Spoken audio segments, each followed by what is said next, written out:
my name is Wei Ping Saw, and I'm currently standing in front of the Immaculate Conception Church in Fort Smith, Arkansas. The church was completed in less than 18 months and was dedicated on 1st of June 1899.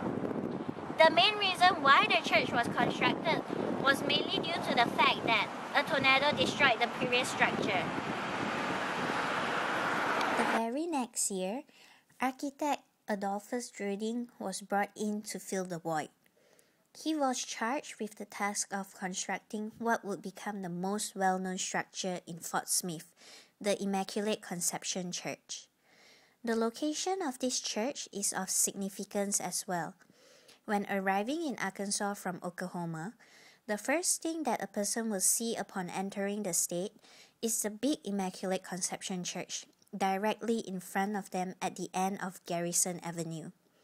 This causes the church to be somewhat of a city symbol for Fort Smith.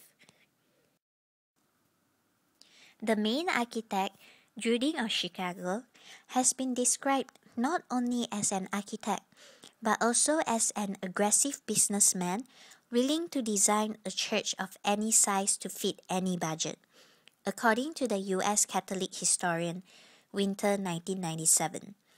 Some of Druding's most notable works include Saint Benedict's Catholic Church, Saint John Cantius Church, Iglesia San Miguel, and Saint Mary of Sorrows Roman Catholic Church.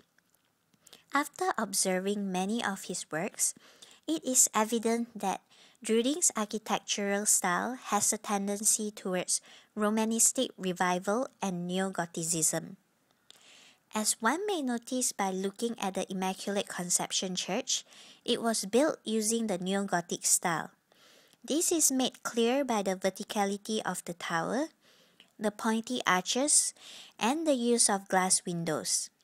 The architecture takes more of a humanistic Neo-Gothic style approach, as it is not as elaborate and the interior space is not as vast as it was in the original Gothic style.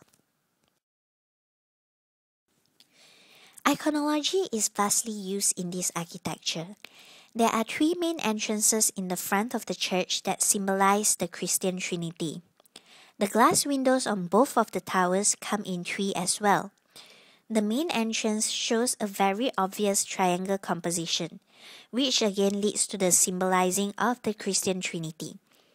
The big arch-shaped rose window at the front of the church and the vertically standing towers pointing towards heaven are yet more elements of a Gothic-style church.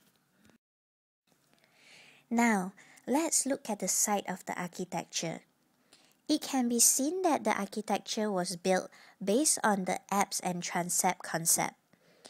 There are even more examples of iconology that can be observed from the site of the church as well. The obvious triangular-shaped windows yet again symbolize the Christian Trinity. Besides that, notice the three crosses formed on the top of the big pointy glass window. This is yet another piece of evidence displaying Druding's use of iconology in the architecture. The Immaculate Conception Church in Fort Smith shares some similarity to the Chartres Cathedral, which is a Gothic church.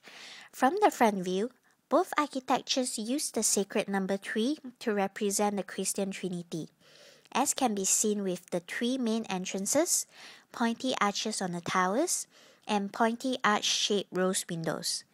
Although the Immaculate Conception Church is way smaller than the Chartres Cathedral, it is still evident that both churches were built based on the apse and transept concept, as can be seen clearly through the side view of the church.